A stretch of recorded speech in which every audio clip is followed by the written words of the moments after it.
Assalamualaikum warahmatullahi wabarakatuh. Salam sejahtera untuk kita semua. Baik anak-anak, sebelum memulai aktivitas pada hari ini, marilah kita mengawalinya dengan berdoa.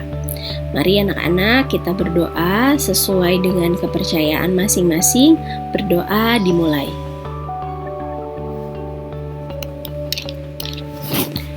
Berdoa selesai. Akan menyapa dulu nih anak-anak hebat yang sudah join ke Google Meet. Siapa ya yang sudah hadir dan siapa yang belum hadir?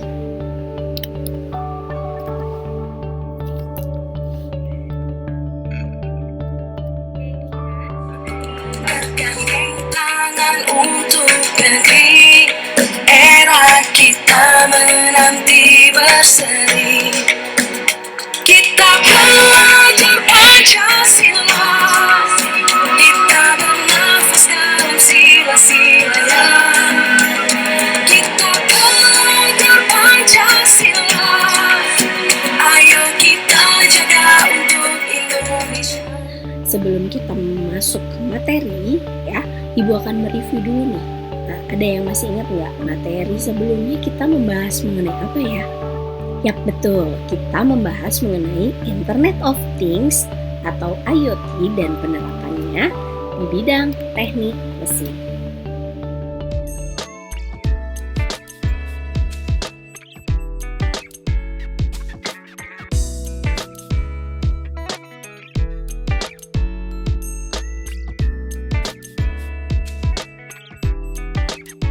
Setelah kalian menyimak dua video yang sudah Ibu share gitu ya, silakan nih kalian boleh ya mengutarakan pendapat kalian mengenai apa sih teknologi di era digital.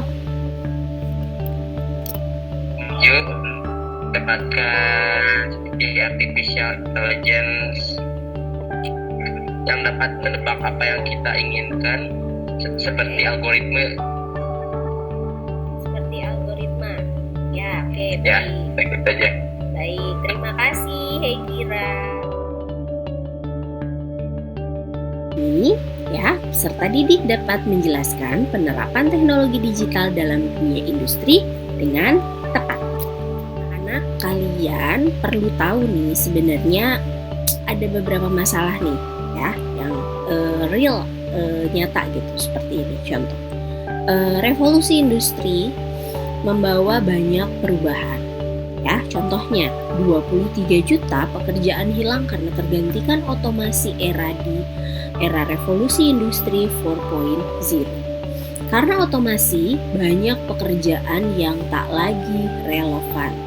Dan but the good news is akan tercipta 27 sampai 46 juta pekerjaan baru dari revolusi industri 4.0. Nah, itu adalah beberapa background masalah yang mendasari pertemuan kita pada hari ini. Hari ini ya, ada beberapa asesmen nih yang harus kalian ikuti ya. Yang pertama adalah diskusi kelompok. Itu merupakan salah satu penilaian ya. Yang kedua adalah setelah kalian mendiskusikan dengan kelompoknya masing-masing, kemudian kalian membuat LKPD, kalian harus mempresentasikannya di ada beberapa list sejumlah profesi yang bagus sebenarnya dan menjanjikan di era revolusi industri 4.0. Berikut ini beberapa profesi tersebut. Yang pertama adalah data scientist ya. Yang kedua adalah ada teknologi yang namanya big data. Kemudian ada artificial intelligence, kemudian ada cloud computing, ada robot industrial dan ada nanoteknologi. Yang itu biasanya beberapa teknologi yang bisa dimanfaatkan untuk industri manufaktur.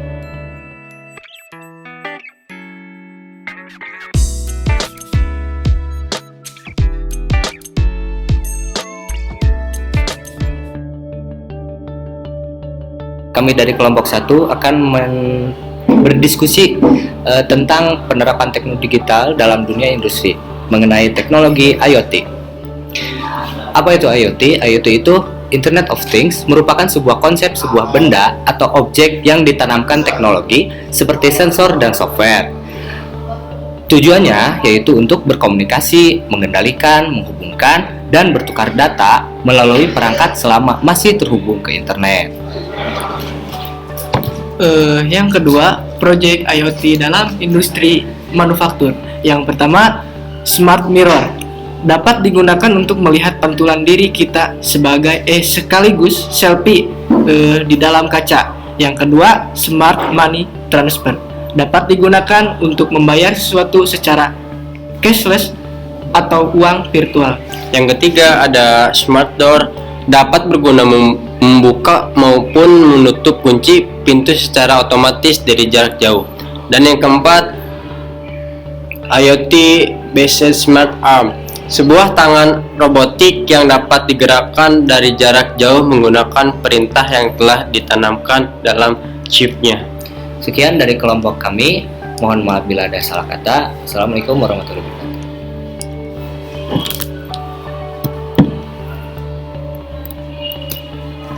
Warahmatullahi wabarakatuh. Kami dari kelompok 2 akan menjelaskan mengenai penerapan teknologi digital dalam dunia industri perihal artificial intelligence dalam industri manufaktur. Saya Mega Rahayu.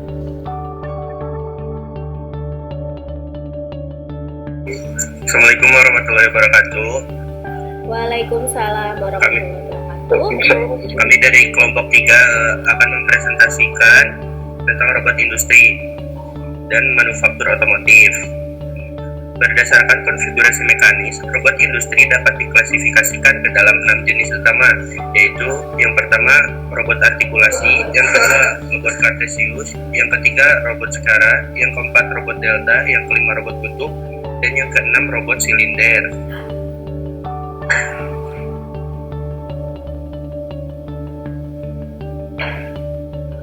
Ada robot artikulasi yang memiliki 6 derajat kebebasan adalah robot industri yang paling umum digunakan karena desainnya menawarkan fleksibilitas maksimum.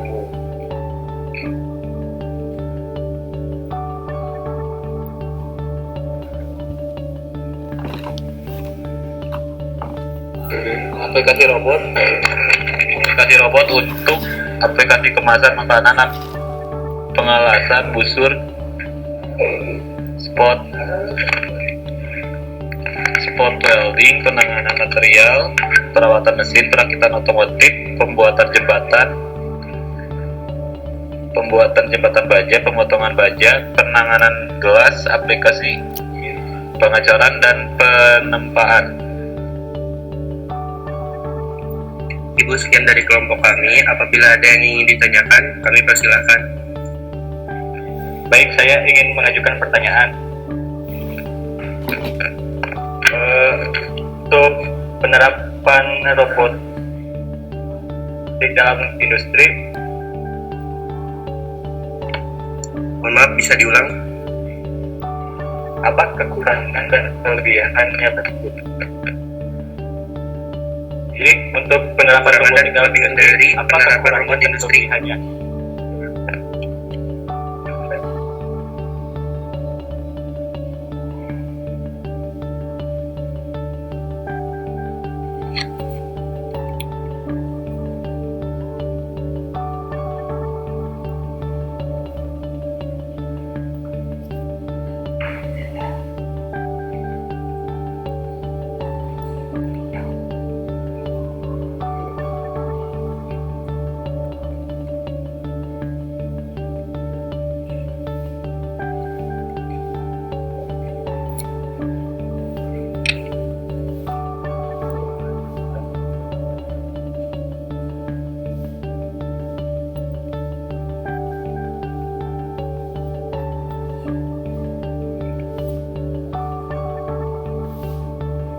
Oke, ada beberapa keuntungan untuk penerapan robot industri. Yang pertama adalah stabilitas dan peningkatan kualitas produk.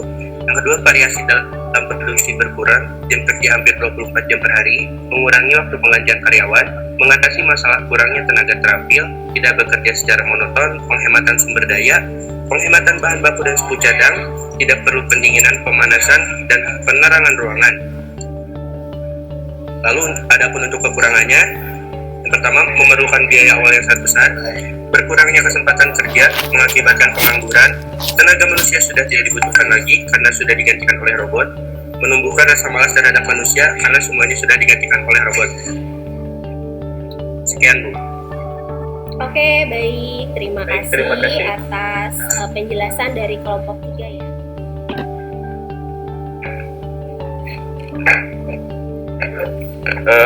Kami akan mempresentasikan tentang nanoteknologi. Baik, nanoteknologi memiliki beberapa cakupan dalam hal industri. Yang pertama adalah nano fertilizer, lalu yang kedua nanomedicine, ketiga tekstil industri, lalu yang keempat bionik, yang kelima optical engineering, lalu yang keenam adalah clean energy, ketujuh putri, dan kedelapan nano device. Baik, untuk definisi nanoteknologi adalah manipulasi materi pada skala atomik dan skala molekuler. Diameter atom berkisar antara 62 pikometer sampai 520 pikometer. Sedangkan kombinasi dari beberapa atom membentuk molekul dengan kisaran ukuran nano, yaitu ukuran benda yang besarnya 1/miliar meter atau 1 meter dibagi 1 miliar.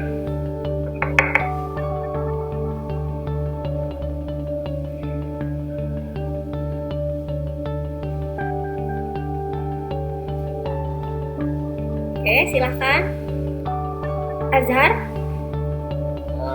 Manfaat nanoteknologi bagi kehidupan manusia sangat luas, beraplikasi.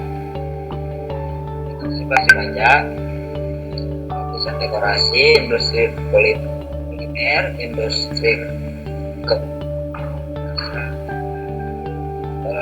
tekstil, keramik, industri dan kedokteran, transportasi, pertanian, dan pangan, elektronika, kecantikan, dan masih banyak lagi. Saat nanoteknologi akan berbagai penemuan baru yang bukan sekedar nilai tambah. Oke, sudah ya. Baik. Silakan kelompok 4 buka pertanyaan untuk kelompok lain yang mau.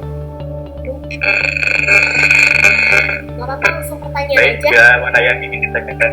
Ya, silakan. Kelompok lain siapa yang mau Baik, bertanya? saya izin bertanya. Ya, silakan Rizky.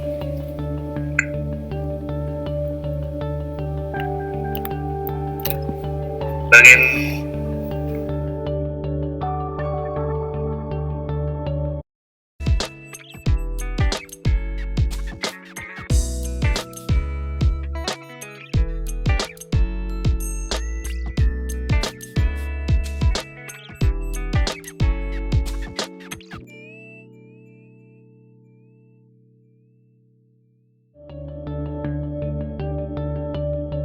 Closing statement pada pertemuan hari ini, ya, ini ada sangat memotivasi sekali kalau menurut Ibu ya.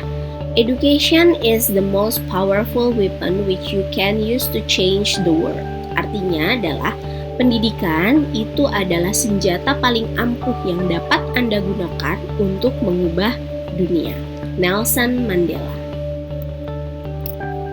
Kita menutup pertemuan pada hari ini, marilah kita bersama-sama berdoa sesuai dengan kepercayaan masing-masing. Berdoa dimulai. Berdoa selesai.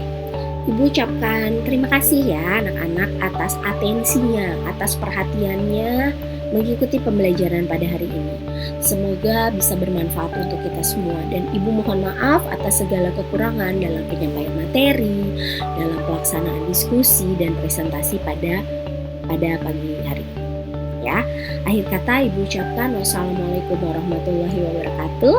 Salam sejahtera untuk kita semua. Sampai jumpa di pertemuan berikutnya.